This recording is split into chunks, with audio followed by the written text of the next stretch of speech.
And just like that, everything changes. Mattaes Philippou is out with a stress fracture. The club have confirmed he will miss the next 10 to 12 weeks. And as a result, for fantasy footy coaches, he needs to depart your side for the starting squad. Maybe you can look at him down the line, but heading into round one, Mattaes is no longer your guy. This is a huge challenge for the fantasy footy community, and this episode is designed to give you some advice, some direction to help avoid making some pretty significant mistakes. Mattaes is one of the most popular forwards in the game at the moment. Depending on the format you play, he's in and around that sort of 50% ownership. And it's with good reason for it too. When he had that great run of games towards the back end of the year, we're talking a guy that was pumping out some decent tons across the formats and wasn't only just this number one midfielder. There was a game through there where he belted out a really handy score in comparison to his price point and average.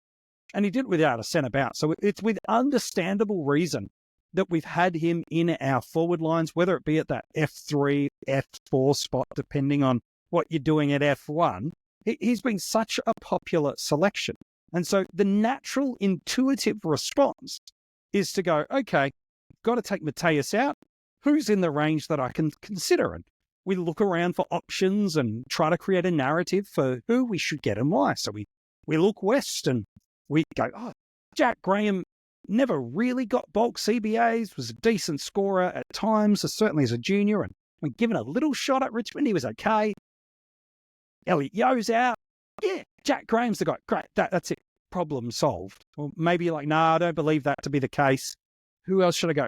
Riley Sanders, that's it.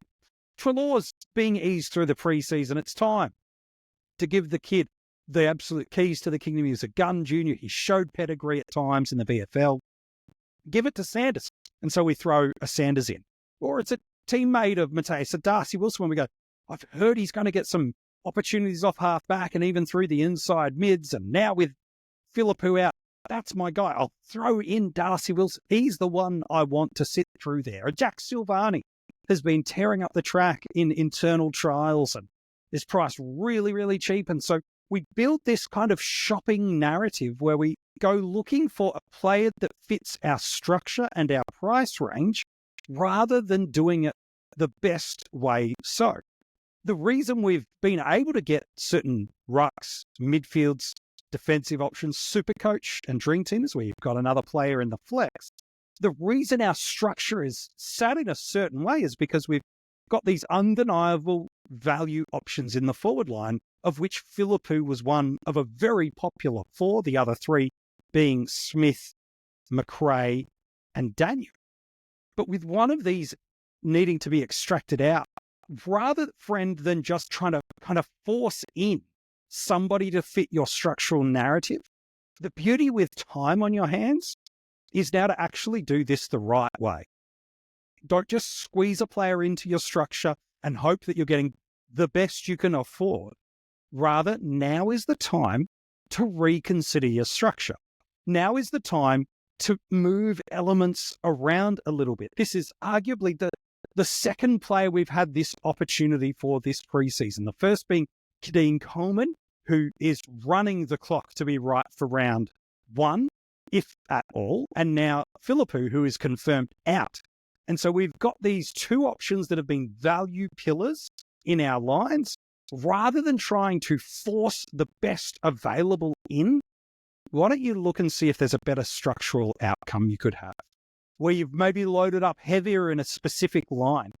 Could you now find a way to go, well, if I change this and that, all of a sudden my side looks drastically different. So friend, can I encourage you, don't just try to squeeze the best option in based off what you can afford, but rather see this as an opportunity to rescope, to reimagine what you could do with your team. Who knows? You might just find an option you like more, and that's without Philippou in your side. He's still definitely someone you should be considering as a trade during the season.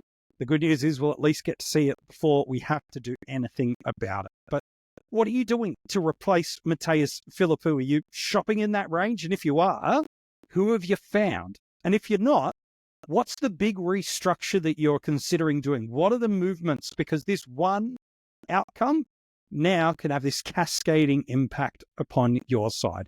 Comment below and let us know, what are you doing to sort out the Mattaes Philippou absence and how you're getting there. If you're loving these videos during the preseason, make sure if you haven't already subscribed to the channel, turn the notifications on. We've got content dropping all the time here at the Coaches Panel. We can't wait to be back with you again real soon. Hopefully not talking about another player injury though.